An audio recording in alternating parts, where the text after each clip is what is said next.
الحمد لله وكفى وسلام على عباده الذين اصطفى أما بعد فأعوذ بالله من الشيطان الرجيم بسم الله الرحمن الرحيم هو الذي أنزل عليك الكتاب منه آيات محكمات هن أم الكتاب وأخر متشابهات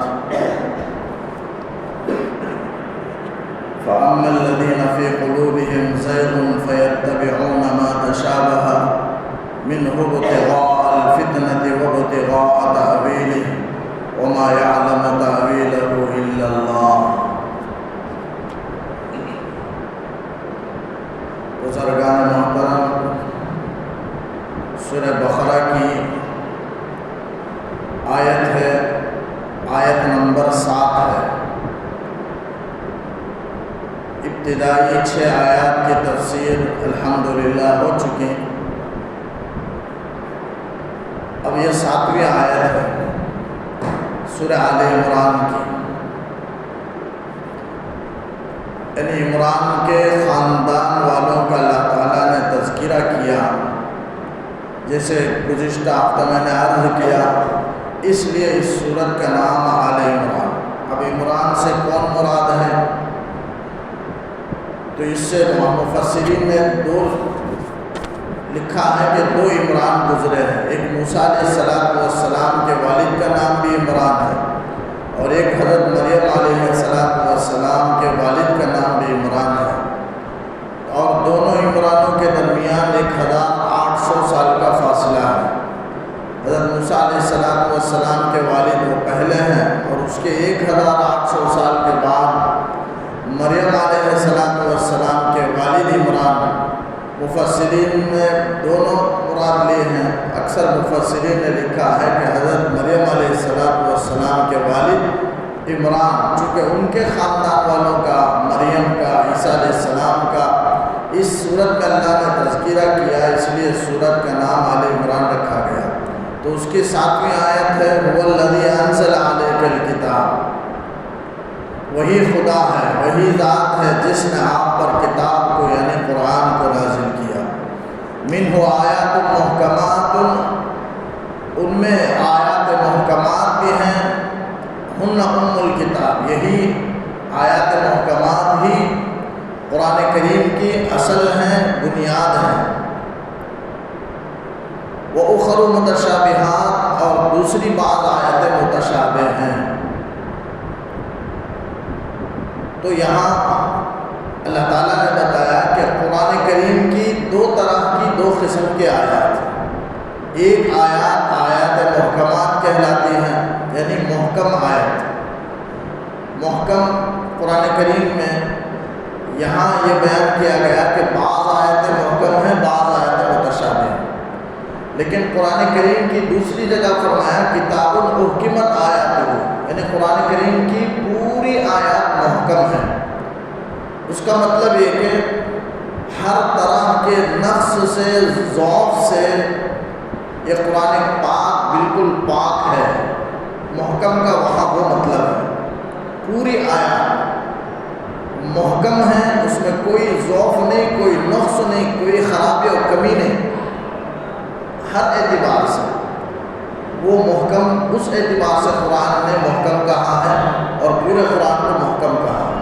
اور ایک جگہ ہے قرآن میں کہ قرآن نے فرمایا کہ پورے قرآن کے آیت متشابہ ہیں. مطلب ہے کہ وہاں متشابہ کا مطلب یہ ہے کہ ایک دوسرے کے مشابہ ہیں. یعنی قرآن کی بعض آیتوں کے مشابہ ہیں حسن میں، صدق میں، سچائی میں. تو پورا قرآن کریم حسن میں، خوبصورتی میں، صدق میں، سچائی میں آپس میں ایک دوسرے کے مشابہ ہیں. یعنی پورا قرآن کریم صدق اور حسن اپنے اندر رکھتا ہے. وہ مراد ہے وہاں آیات متشابہات سے. یہاں جو کہا گیا کہ بعض آیتیں محکم ہیں، بعض آیتیں متشابہ ہیں، اس سے مراد یہ ہے کہ قرآن کریم کی 2 آیات ہیں. ایک آیات محکمات. محکم آیت کا مطلب یہ ہے کہ جس آیت کا مطلب مفہوم بالکل واضح ہے، صاف ہے، اس میں اس کا معنی معلوم ہے، متعین ہے، اس میں کوئی پوشیدگی اور پیچیدگی نہیں ہے. ایسے آیات کو جو بالکل اس کے مفہوم واضح ہیں، ایسے آیات کو آیات محکمات کہتے ہیں۔ جیسے وہ آیات محکمات کون کون سے ہیں؟ تو وہ تمام آیات ہیں جن میں اللہ تعالیٰ نے بندوں کے لیے احکامات بیان کیے ہیں، وہ سب آیات محکمات ہیں، اور وہ حکم اچھی طرح واضح ہیں، صاف سمجھ میں آتا ہے، اس میں کوئی پوشیدگی نہیں۔ نماز پڑھو اللہ نے کہا، روزہ رکھو اللہ نے کہا، روزہ فرض کر دیا گیا، یہ سب سمجھ میں آتا ہے، اس کے سمجھنے میں کوئی دشواری نہیں، کوئی مشکل نہیں، کوئی پیچیدگی نہیں ہے، اس کا مفہوم بالکل واضح ہے، صاف صاف سمجھ میں آتا ہے، جس کے معنی کے سمجھنے میں کوئی انسان کے لیے دشواری نہ ہو، پیچیدگی نہ ہو، ایسے صاف حکم کو محکم کہتے ہیں۔ تو آیات محکمات یہ پہلے قسم کی، اور ایک قرآن کریم میں دوسری قسم کی آیات بھی ہیں جن کو آیات متشابہات کہا جاتا ہے۔ متشابہ آیات کسے کہتے ہیں؟ یعنی وہ آیات ہیں جن کا معنی، مفہوم، مطلب واضح نہیں ہے، معلوم نہیں ہے، متعین نہیں ہے، بلکہ اللہ تعالیٰ ان کا معنی جانتا ہے، ایسے آیات کو متشابہ کہتے ہیں۔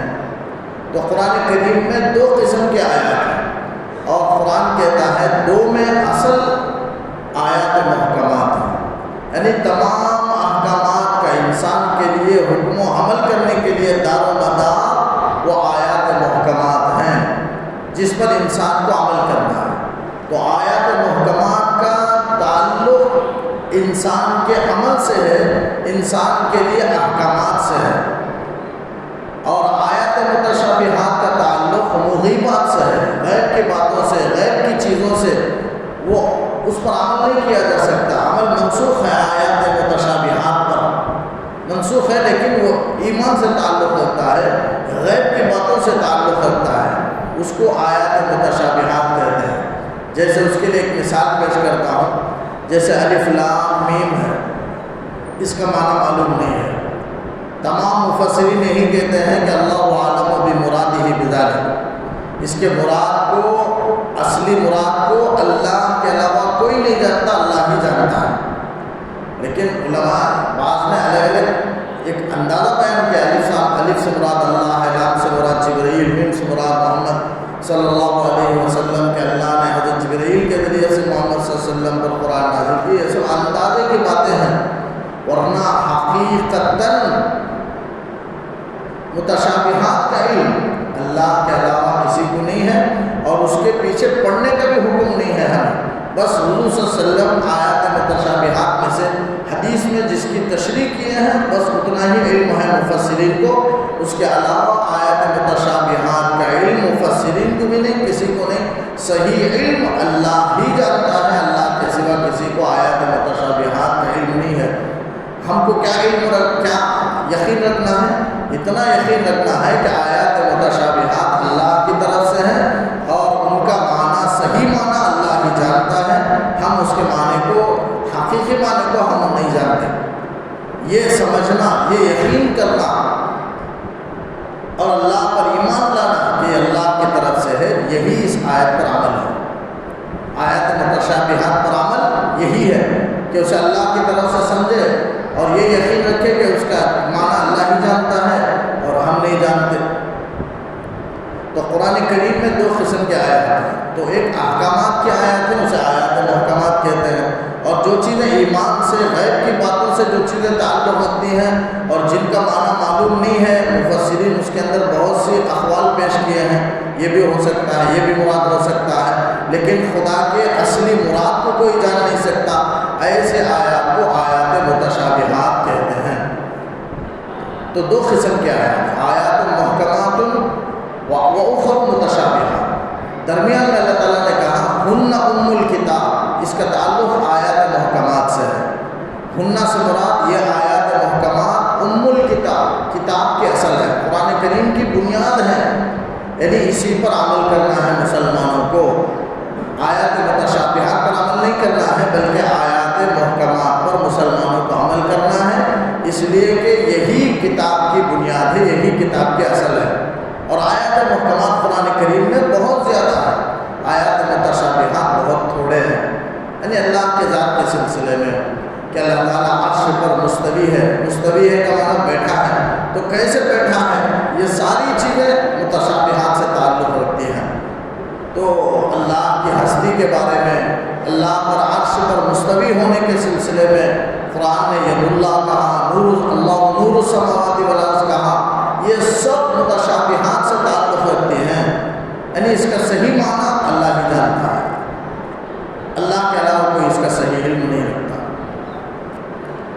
فَأَمَّا الَّذِينَ فِي قُلُوبِهِمْ زَيْغٌ، بس بہرحال وہ لوگ جن کے دلوں میں زیغ ہے، ٹیڑھا پن ہے، کجی ہے، راہ حق سے اعراض کرنے کا مادہ ہے، حق سے پھر جانے کی جن کی صفت ہے، جن کے دلوں میں ٹیڑھا پن ہے، فَيَتَّبِعُونَ مَا تَشَابَهَ مِنْهُ ابْتِغَاءَ الْفِتْنَةِ، بس وہ متشابہ آیت کے پیچھے پڑ جاتے ہیں۔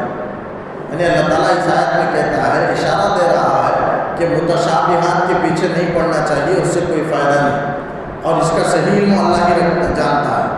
لیکن بہت سے لوگ جن کے دلوں میں ٹیڑھا ہے، اگر کوئی متشابہات کے پیچھے پڑتا ہے اور اس کے مراد کو، اللہ کے مراد کو جاننے کی کوشش کرتا ہے، تعبیر کرتا ہے اور اس کی تفسیر کرتا ہے، اس کی تعبیر کرتا ہے، اس کی وضاحت کرتا ہے، اس کو بیان کرتا ہے، تو پھر یہ اس کی طرف سے غلط تفسیر ہوگی اور گمراہی میں پڑ جائے گا۔ تو اس لیے متشابہات کے پیچھے نہیں پڑنا چاہیے۔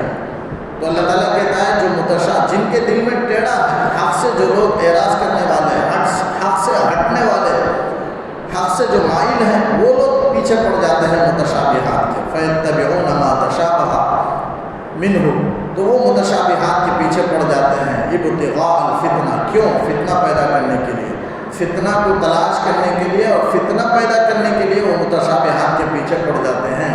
وہ ابتغاء تعبیری، اور قرآن کی آیت کی، اس کے متشابہ کے تعبیر کی تلاش میں، غلط تفسیر کی تلاش میں، جستجو میں وہ پڑ جاتے ہیں۔ جیسے عیسائی حضرات قرآن کریم کے متشابہ آیات کے پیچھے پڑ جاتے ہیں۔ آیات محکمات قرآن میں بہت ہیں، اسے چھوڑ کر گئے آیات متشابہات کے پیچھے پڑ گئے۔ جیسے حضرت عیسیٰ علیہ السلام کے سلسلے میں قرآن نے کہا وہ کلمۃ اللہ، کلمۃ القاها الی مریم وروح منہ، تو حضرت عیسیٰ علیہ السلام کو قرآن نے کلمۃ اللہ بھی کہا، روح اللہ بھی کہا، اور انجیل میں ابن اللہ بھی ہے۔ ابن اللہ کا مطلب اللہ کا بیٹا، انجیل میں اس لفظ موجود ہے ابن اللہ کا۔ اور حضرت عیسیٰ علیہ السلام بغیر باپ کے پیدا ہوئے اور عیسیٰ علیہ السلام آسمان پر اٹھا لیے گئے، ان سب باتوں سے عیسائیوں کو دھوکہ ہو گیا۔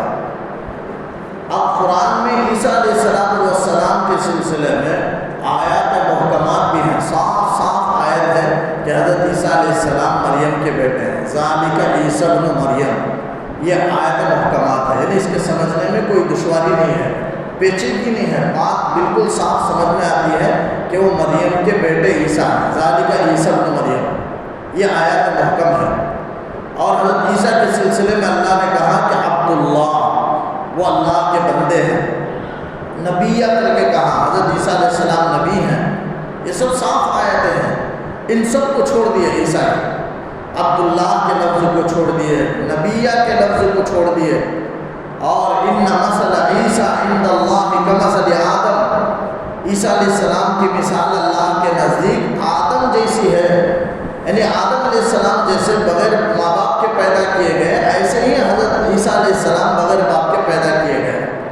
تو یہ ان مثل عیسیٰ، یہ بھی محکم آیا ہے، یعنی اس کا مطلب بالکل صاف ہے، واضح ہے۔ اور ما کان للہ ان یتخذ من ولد، اللہ نے اپنے لیے کوئی اولاد نہیں بنایا، اللہ اولاد سے پاک ہے، یہ صاف آیت ہے۔ اور بے شمار آیتیں ہیں قرآن کریم میں، ان سب کو چھوڑ کر کے وہ عیسائی حضرت عیسیٰ علیہ السلام کو اللہ کا بیٹا قرار دے دیا، اور اللہ کا کلمہ اور اللہ کا روح قرار دے کر کے اللہ کا خود خدا کا ایک حصہ بنا دیا، خدا بنا دیا، اور تین خدا کے قائل ہو گئے، اور حضرت عیسیٰ کو تیسرا خدا مانتے ہیں، اللہ تعالیٰ کو تیسرا خدا مانتے ہیں، تیسرا مانتے ہیں۔ ان اللہ ثالث ثلاثہ، تین میں کا تیسرا ہے اللہ، ان اللہ ثالث ثلاثہ، چھٹے پارے کی آیت ہے کہ اللہ تعالیٰ وہ تین میں کا تیسرا ہے۔ تو عیسیٰ کو، مریم کو اور خدا اللہ کو، تینوں کو وہ خدا مانتے ہیں۔ یہ کیوں مانتے ہیں؟ اس لیے کہ ان کو دھوکہ ہو گیا، متشابہ کے پیچھے پڑ گئے۔ وہ کیا متشابہ آیت ہیں؟ یہ محکم صاف صاف آیتوں کو قرآن میں چھوڑ دی، اور نجران کے عیسائی آپ صلی اللہ علیہ وسلم سے آ کر کہنے لگے کہ حضرت عیسیٰ علیہ السلام کو قرآن میں کلمۃ اللہ کہا گیا، روح اللہ کر کے کہا گیا۔ وہ کون سی آیت ہے؟ وہ یہی آیت ہے، کلمۃ القاہا الی مریم وروح منہ۔ اب یہ دونوں سے کلمۃ اللہ اور روح اللہ کا لفظ نکلتا ہے، یعنی حضرت عیسیٰ علیہ السلام اللہ کا کلمہ ہے۔ اس کی وجہ سے ان کو خدا ہونے کا دھوکہ ہو گیا۔ وروح منہ، روح اللہ، اس سے بھی دھوکہ ہو گیا۔ اور تیسرا انجیل میں ابن اللہ نے کہا، اس سے بھی دھوکہ ہو گیا، وہ خدا کا بیٹا، صحیح بیٹا سمجھ لیے۔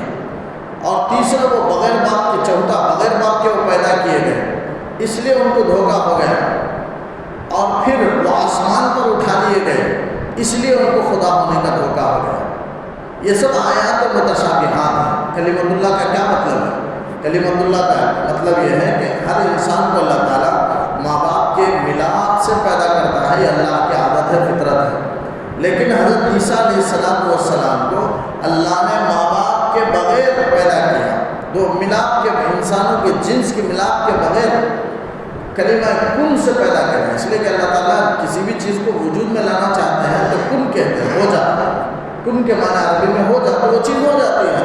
تو اللہ کسی چیز کو وجود میں لانا چاہتا ہے تو صرف کہتا ہے ہو جا، تو وہ چیز ہو جاتی ہے۔ تو کلمہ کن سے حضرت عیسیٰ علیہ السلام کو اللہ نے ارادہ کیا اور کہا اللہ نے کن، تو حضرت عیسیٰ علیہ السلام بن گئے۔ تو کلمہ کن سے پیدا ہوئے، اس لیے ان کو کلمۃ اللہ کہا گیا، اللہ کے کلمہ کن سے پیدا ہوئے، یہ مطلب ہے اس کا۔ لیکن انہوں نے دوسرا مطلب مراد لے لیا۔ انہوں نے کیا مراد لیا؟ کلمہ، یعنی قرآن سے جو بات، منہ سے جو بات نکلتی ہے، اللہ کے منہ سے جو نکلی وہ کلام ہے، اور اسی کو کلام، کلمہ کہا جاتا ہے۔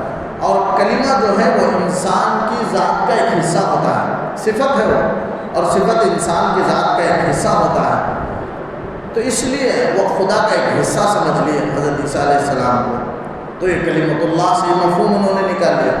اور روح اللہ کہا، وروح منہ، اس کا مطلب ہے اللہ نے تشریف کے لیے، عزت کے لیے روح اللہ کہا ہے۔ جیسے کعبۃ اللہ کو بیت اللہ کہا جاتا ہے، عزت کے لیے کہا جاتا ہے۔ یہ مطلب نہیں کہ وہاں اللہ موجود ہے اللہ تعالیٰ ہر جگہ موجود ہے، لیکن اس مکان کی، اس جگہ کی عظمت کو ظاہر کرنے کے لیے بیت اللہ کہا گیا۔ ایسے ہی حضرت عیسیٰ علیہ السلام کی عزت کے لیے، تشریف کے لیے اللہ وروح منہ کہا گیا، روح اللہ کہا گیا۔ اس کا یہ مطلب نہیں کہ وہ اللہ ہی کے روح کا ایک حصہ ہے، وہ اللہ ہی بن گئے، خدا ہی بن گئے، ایسا نہیں ہے۔ اور اسی طرح انجیل میں جو ابن اللہ ہے، وہ ابن اللہ کا مطلب ہے جیسے ہم پیار سے بیٹا کہتے ہیں، بیٹا پانی لاؤ، تو بیٹا کہنے سے وہ بیٹا نہیں بن جاتا۔ اسی طرح اللہ نے پیار و محبت کے اظہار کے لیے ان کو ابن اللہ کہا، بیٹا کر کے اللہ نے کہا۔ تو انہوں نے سمجھ لیا کہ حقیقتاً بیٹا ہے۔ جیسے یہودی عیسائی بھی اپنے آپ کو خدا کا بیٹا کہتے ہیں، نحن ابناء اللہ، ہم اللہ کے بیٹے ہیں، وَأَحِبَّاءُ، اور ہم اللہ کے چہیتے ہیں۔ عیسائی اور یہودی بھی اپنے آپ کو اللہ کا بیٹا قرار دیتے ہیں، اس سے وہ بیٹا نہیں ہوتے۔ تو حضرت عیسیٰ علیہ السلام کہاں سے بیٹے ہو گئے؟ تو یہ ابن اللہ کا یہ مطلب ہے کہ پیار سے اللہ نے، پیار کے لیے، محبت کے طور پر اللہ نے ابن کا لفظ استعمال فرمایا۔ وہ متشابہات میں سے ہو، لیکن انہوں نے صحیح بیٹا سمجھ لیا، حقیقی بیٹا مراد لے لیا، اور عیسیٰ علیہ السلام کو اللہ کا بیٹا قرار دیا، حالانکہ جو غلط ہے، اللہ اولاد سے پاک ہے۔ اور اسی طرح آسمان پر اٹھا لیے گئے، تو حضور نبی کریم صلی اللہ علیہ وسلم بھی آسمان پر اٹھا لیے گئے۔ اگر آسمان پر اٹھایا جانا خدا ہونے کی دلیل ہے تو پھر آپ صلی اللہ علیہ وسلم کے لیے بھی خدائی بات ثابت ہو جائے گی، نعوذ باللہ، اللہ کے علاوہ کسی کے لیے خدائی نہیں ہے، تو یہ خدا ہونے کی دلیل نہیں ہے۔ اور اسی طریقے سے بغیر باپ کے پیدا ہونا، اگر یہ خدا ہونے کے لیے دلیل ہے تو پھر حضرت آدم علیہ السلام بھی خدا کی دلیل بن سکتے ہیں، اس لیے کہ ان کو بغیر ماں باپ کے پیدا کیا ہے۔ ان کو حضرت عیسیٰ کو تو صرف باپ کے بغیر پیدا کیا، لیکن حضرت آدم کو بغیر ماں باپ کے اللہ نے پیدا کیا۔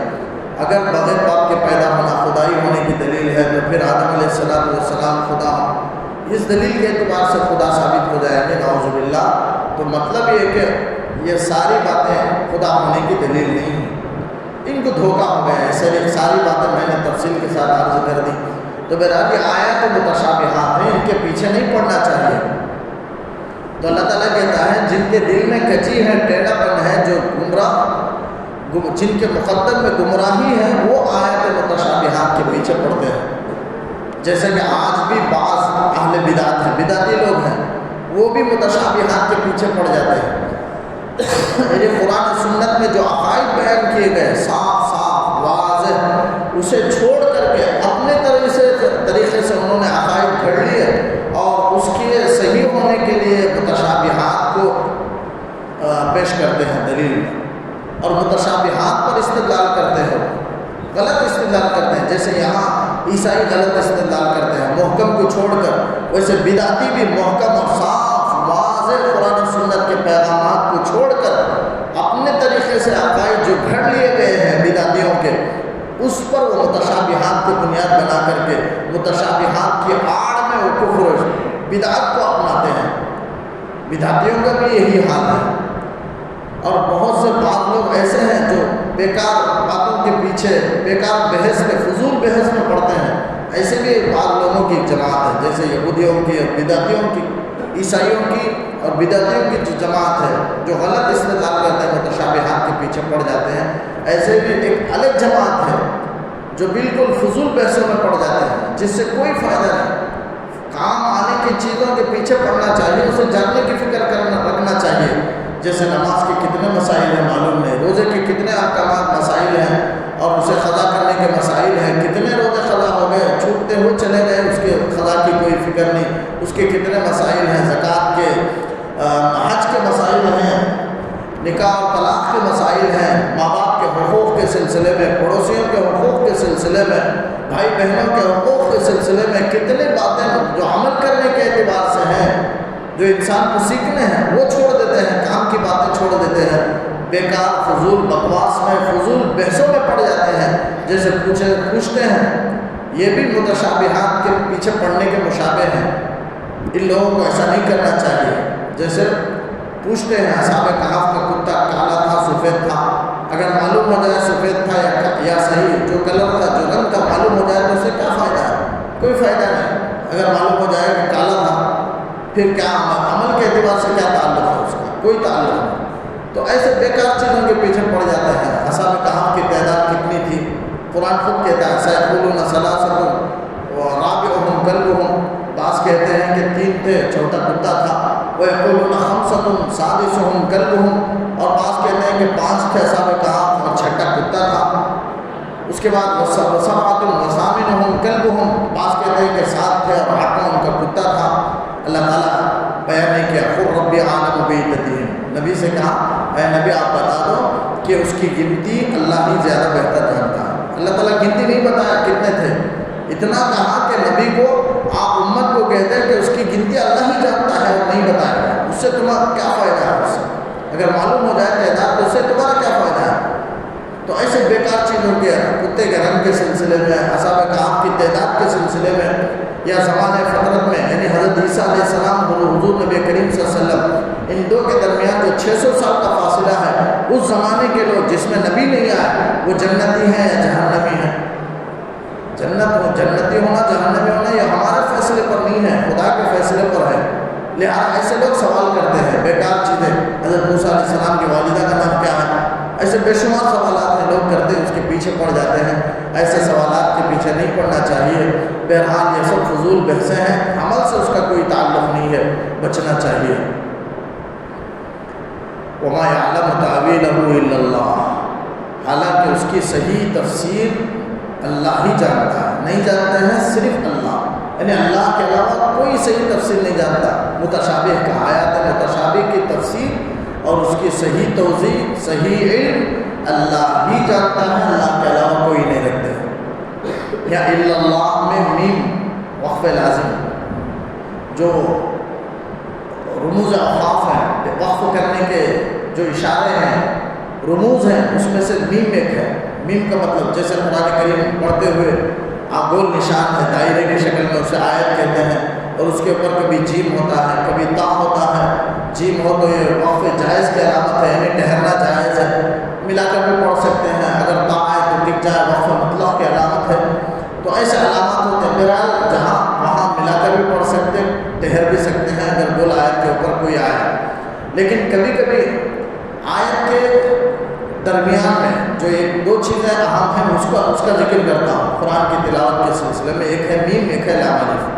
یہ دو ہی چونکہ حکم سے تعلق ہوتے ہیں، اس لیے بقیہ جہاں ٹہرنا چاہے، سانس ٹوٹ جائے، آدمی ٹہر بھی سکتا ہے، ملا کر بھی پڑھ سکتا ہے آیت میں بھی یا درمیان میں بھی. لیکن دو چیزیں اہم ہیں، اس کا ذکر کرتا ہوں. ایک ہے میم، ایک ہے لام الف. میم کے سلسلے میں جہاں میم لکھتے ہیں اس کے بائیں طرف میں، یعنی صفحے کے لکیر کے اس طرف میں وقف لازم لکھتے ہیں. وقف لازم کا مطلب ہے کہ یہاں ٹھہرنا لازم ہے، ضروری ہے، اشارہ ہے وہ ٹھہرنے کے لیے، یعنی ٹھہرنا ہی ہے.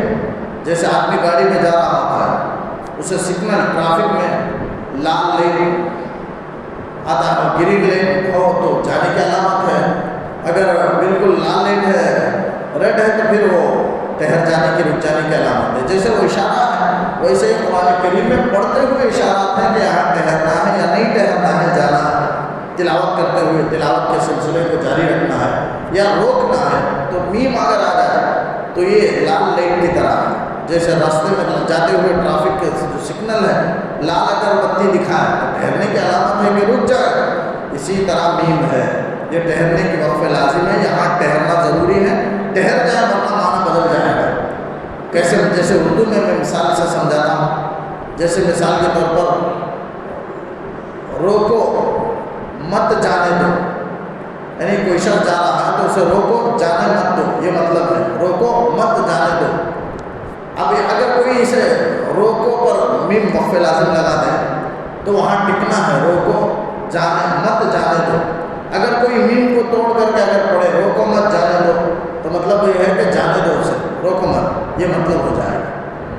جیسے مثال کے طور پر طلبا پڑھتے ہیں مکتب میں، ان سے کہا جاتا ہے پڑھو مت کھیلو. اب وہاں درمیان میں میم ہے، اب اسے میم کو توڑ کر کے اگر وہاں بغیر وقف لازم کیے کہ اگر پڑھیں گے تو مطلب یہ ہوگا پڑھو مت کھیلو. تو کھیلو کا مفہوم آ جائے گا، پڑھو مت کا مفہوم آ جائے گا. تو اصل استاد کہنا چاہتا ہے پڑھو مت کھیلو. یہ وقف لازم پر اگر ٹہریں گے تو یہ صحیح مطلب نکلے گا. اگر نہیں ٹہریں گے، پڑھتے ہوئے جائیں گے تو یہ مفہوم ہوگا کہ پڑھو مت کھیلو، یہ مفہوم ہو جائے گا. تو یہ وقف لازم ہے، میم کی علامت میں بیان کر دیں. اور ایک ہے لام الف. اگر آیت کے اوپر لام الف ہے تو نہ ٹہرنا بہتر ہے. اگر ٹہر گئے تو پھر اجازت ہے ٹہرنے کی. لیکن آیت کے درمیان میں، گول آیت پر نہیں بلکہ آیت پڑھتے ہوئے آئے وہ حروف کے درمیان میں، کلمات کے درمیان میں کبھی لام الف لکھ کر ہوتا ہے، وہاں نہیں ٹہرنا چاہیے. وہاں لا کا مطلب ہے نہیں ٹہرنا، نہیں. لا کا عربی میں معنی نہیں، یعنی یہاں بالکل نہیں ٹہرنا ہے، جانا ہے. تو بالکل نہ ٹہرنے کے لیے درمیانی آیت میں لا آنا ہے اور ٹہرنے کے لیے میم ہے. جہاں ٹہرنا ضروری ہے وہاں میم ہے وقف لازم کے نام. تو یہ دو علامت کے سلسلے میں نے عرض کر دیا. تو وما یعلم تأویلہ الا اللہ، متشابہات کی تعویل کو اللہ ہی جانتا ہے. والراسخون فی العلم، اور علم میں رسوخ رکھنے والے وہ کہتے ہیں، اگر ملا کر پڑھیں گے تو مطلب یہاں یہ ہوگا کہ متشابہ آیات کو اللہ اور راسخ فی العلم ہی جانتے ہیں، یعنی جو علم میں مہارت رکھتے ہیں وہی جانتے ہیں، اس کے علاوہ کوئی نہیں جانتے. حالانکہ یہ مفہوم غلط ہے، لیکن ایک اعتبار سے صحیح بھی ہے لیکن ایک اعتبار سے غلط ہے. حقیقی اعتبار سے دیکھیں گے تو یہ غلط ہے اگر ملا کر پڑھیں گے، اس لیے کہ متشابہ کا مفہوم حقیقی علم اللہ ہی جانتا ہے، راسخ فی العلم بھی نہیں جانتا. لیکن ملا کر پڑھیں گے تو یہ مطلب ہو جائے گا اللہ بھی اور راسخ فی العلم بھی، وہ دونوں آیات متشابہات کو جانتے ہیں، اس کے علاوہ کوئی نہیں جانتے، مطلب ہو جائے گا. حالانکہ یہ مطلب غلط ہے. تو اس لیے وقف لازم رکھا گیا کہ آیات متشابہات کو صرف اللہ ہی جانتا ہے، یہاں ٹکنا ہے.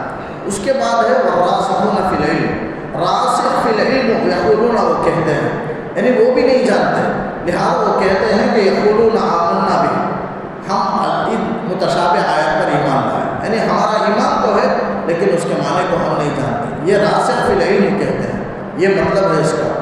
تو والراسخون فی العلم کو الگ پڑھنا چاہیے۔ لیکن بعض حضرات نے لکھا ہے تعویل کا دو معنی ہے۔ ایک معنی تعویل کا حقیقی تفسیر کو جاننا، حقیقی تفسیر کو آیات متشابہات کی حقیقی تفسیر اللہ کے علاوہ کوئی نہیں جانتا، تو اس لیے الا اللہ پر وقف کرنا ضروری ہے۔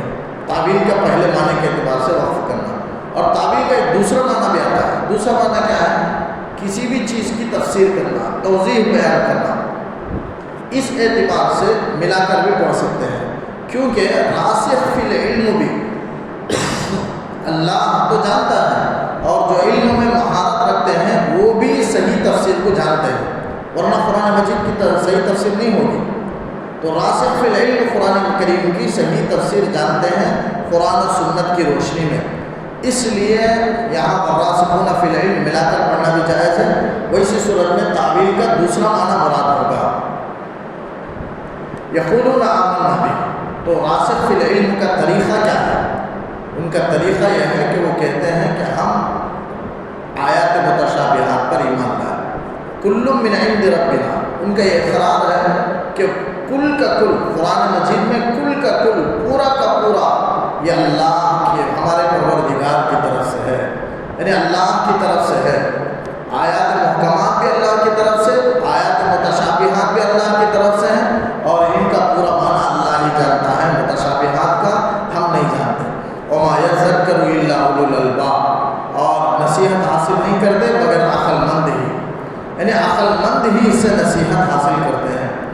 حضرت عبداللہ ابن عباس رضی اللہ عنہما اس آیت کے تحت لکھتے ہیں، ان کی تفسیر ابن عباس، تفسیر ابن عباس اسے کہا جاتا ہے۔ حضرت عبداللہ ابن عباس وہ صحابی ہیں جن کو حضور نے دعا دی کہ اللہ تم کو قرآن کا علم عطا فرمائے۔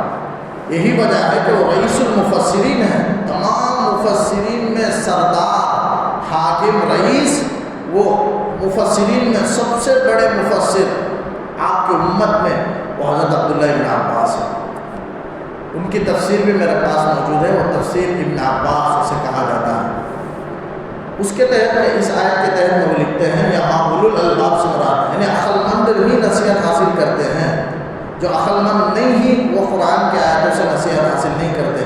اس کے تحت میں لکھتے ہیں عقل مند جیسے یہودیوں میں عبداللہ ابن سلام اور ان کے ساتھی جو ایمان لے آئے رضی اللہ عنہم وہ مراد ہے، یعنی قرآن میں اولو الالباب سے عقل مند سے وہ مراد ہے، اس لیے کہ عبداللہ ابن سلام یہ یہودی تھے پہلے، اور توریت کے بڑے عالم تھے، حافظ تھے، اور اپنے مذہب کا پورا علم رکھتے تھے، لیکن آپ کے آنے کے بعد آپ کے ہاتھ پر اسلام قبول کر لیے۔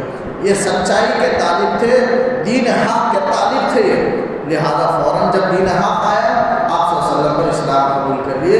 یہ سچے طالب تھے تو اللہ نے ان کی تعریف فرمائی، اور جو عقل مند نہیں ہے وہ نصیحت حاصل نہیں کرتے، جیسے کافر ہیں، ابو جہل ہے، کعب بن اشرف ہے، ہوئی بن اخطب ہے، جدی بن اخطب ہے، یہ سب پکے کافر ہیں، یہ سب عقل مند نہیں ہیں، نصیحت حاصل نہیں کہ وہ قرآن مجید سے، وہ سب آیات متشابہات کی آڑ میں کفر و شرک کا ارتکاب کیا کرتے تھے، اور دلیل میں متشابہات، آیات متشابہات کو پیش کر کے غلط استدلال لیتے تھے۔ ربنا لا تزغ قلوبنا بعد إذ هديتنا، چھوٹی دو آیت ہے، چونکہ ایک ہی آیت بھی 3 آیت کی تفسیر کر کے اپنی بات ختم کرتا ہوں مختصراً۔ 2 آیت ہے جو راسخ فی العلم ہے، علم میں جو ماہر ہیں، وہ ان کا طریقہ یہ ہے کہ وہ اپنے رب سے عاجزی کرتے ہیں اور دعا کرتے ہیں۔ کیا دعا کرتے ہیں؟ یقول ربنا، اصل میں یہ یا ربنا ہے، لیکن زیادہ پڑھنے کی وجہ سے یا کو حذف کر دیا گیا۔ عربی میں ربنا کا معنی ہے اے ہمارے رب، ربنا کا اصل معنی ہمارا رب، یا کا معنی اے، تو یا ربنا ہے وہ اصل میں، تو یا ربنا، ربنا اے ہمارے رب، لا تزغ قلوبنا، ہمارے دلوں کو ٹیڑھا نہ فرما، بعد اذ ہدیتنا، ہدایت دینے کے بعد، ہمیں ہدایت دینے کے بعد ہمیں گمراہی کی طرف مت لے جا۔ یہ دعا کر رہے ہیں، یعنی راسخ فی العلم ہی دعا کرتے ہیں کہ اللہ تو ہی جانتا ہے، تو نے ہمیں ہدایت کی دولت سے مالا مال کیا، اب ہدایت پر استقامت کی دولت بھی ہمیں عطا فرما دے، ہمارے دلوں کو ہدایت کے بعد ٹیڑھا نہ فرما۔ یہ دعا کرنا چاہیے۔ ایمان بغیر مانگے کہ مل گیا ہم کو، اور چونکہ باپ دادا نسلاً ہم مومن تھے اس لیے ایمان کی دولت سے ہمیں مالا مال ہو گئے، اور ہمیں اللہ نے سرفراز فرمایا، اللہ کا بڑا احسان ہے۔ لیکن اسے نعمت سمجھ کر اسے باقی رکھنے کی فکر کرنا، دعا کرنا، خوب کوشش کرنا، اللہ سے ہمیشہ دعا کرنا کہ اللہ ایمان پر استقامت عطا فرما، ہدایت پر ثابت قدمی استقامت عطا فرما۔ یہ راسخ فی العلم کا، یہ مومن کا، یہ نیک لوگوں کا طریقہ ہے جس کو اللہ نے بیان کیا۔ ربنا لا تزغ قلوبنا بعد إذ هديتنا وهب لنا من لدنك رحمة، اور اپنی طرف سے ہمارے لیے ایک خاص رحمت عطا فرما، یعنی خاص رحمت سے مراد ہدایت پر استقامت، یعنی ہمیشہ ہمیشہ ثابت قدمی عطا فرما۔ یہ دعا اس لیے کہ حدیث میں آتا ہے، آپ صلی اللہ علیہ وسلم نے فرمایا مومن کا دل، کسی بھی انسان کا دل اللہ کے 2 انگلیوں کے درمیان میں ہے، اور اللہ جسے ہدایت دینا چاہتا ہے ہدایت کی طرف لے آتا ہے، اور جسے چاہے گمراہ کر دیتا ہے۔ تو اس لیے جو بندہ ہدایت مانگتا ہے اللہ تعالیٰ اسے ہدایت کی طرف پھیر دیتے ہیں۔ اس لیے کہ مومن کا دل، کسی بھی انسان کا دل اللہ کے 2 انگلیوں کے درمیان میں ہے، اور اللہ تعالیٰ جیسے چاہے اسے پھیر دیتے ہیں۔ تو اس لیے اللہ سے ہدایت مانگنا ہے، ایمان کی دولت، ایمان پر استقامت، ہدایت پر استقامت اللہ سے مانگنا چاہیے۔ یہ نیک لوگوں کا، راسخ فی العلم کا، رکھنے والوں کا کام ہے۔ انک انت الوہاب، اے اللہ بلا شبہ تو ہی عطا کرنے والا ہے۔ ہدایت اور گمراہی اللہ ہی کی طرف سے ہے۔ ہدایت ہم کو ملی ہے تو کس کی عطا ہے؟ اللہ ہی کی عطا ہے۔ وہاب، عطا کرنے والا، بہت عطا کرنے والا۔ تو اللہ نے ہمیں ہدایت عطا فرمائی ہے، اسی لیے آپ صلی اللہ علیہ وسلم ہمیشہ دعا کیا کرتے تھے، اللہم یا مقلب القلوب ثبت قلوبنا علی دینک، اے دلوں کے بدلنے والے ہمارے دل کو تیرے دین پر ثابت قدم رکھ، ہمارے دلوں کو تیرے دین پر ثابت قدم رکھ۔ ویا مصرف القلوب، اے دلوں کو پھیرنے والے صرف قلوبنا علی طاعتک، ہمارے دلوں کو تیری اطاعت کی طرف پھیر دے۔ یہ آپ صلی اللہ علیہ وسلم جو پہلا حصہ ہے، آپ صلی اللہ علیہ وسلم کثرت سے ہمیشہ دعا کیا کرتے تھے، تو ہمیں بھی دعا کرنا چاہیے، اس لیے کہ اللہ ہی کی توفیق سے آدمی، اللہ ہی کی توفیق کے عطا ہونے سے آدمی نیک کام کر سکتا ہے، اللہ کی توفیق ہی سے آدمی گناہوں سے بچ سکتا ہے، اس کے بغیر کچھ بھی نہیں ہو سکتا۔ جیسے نیک کام آدمی، جیسے لا حول ولا قوت ہم پڑھتے ہیں، لا حول ولا قوت کا معنی کیا ہے؟ یہی ہے، گناہوں سے بچنے کی طاقت اور نیک کام کرنے کی قوت، یہ اللہ ہی کی توفیق سے ہے، اس لیے کہ اللہ ہی توفیق عطا کرنے والا ہے۔ انک انت الوہاب ربنا انک جامع الناس لیوم لا ریب فیہ، اے ہمارے رب تو ہی قیامت کے دن ایسے دن لوگوں کو جمع کرنے والا ہے جس دن کے آنے میں کوئی شک نہیں ہے۔ یا اس سے پہلے آیتوں میں اللہ تعالیٰ توحید رسالت کو بیان کرنے کے بعد اس رکوع کے آخر میں قیامت کو اللہ تعالیٰ اس پیرائے میں اس انداز سے بیان کر رہا ہے کہ راسخ فی العلم اللہ سے یوں دعا کرتے ہیں کہ اللہ تو ہی قیامت میں لوگوں کو جمع کرنے والا ہے ایسے دن جس دن میں کوئی شک نہیں، یعنی قیامت کے دن، اور جمع کر کے ہر ایک کا بدلہ تو دے گا، نیک کام کرنے والوں کو جنت سے بدلہ دے گا، برائی کرنے والوں کو جہنم سے تو سزا دے گا۔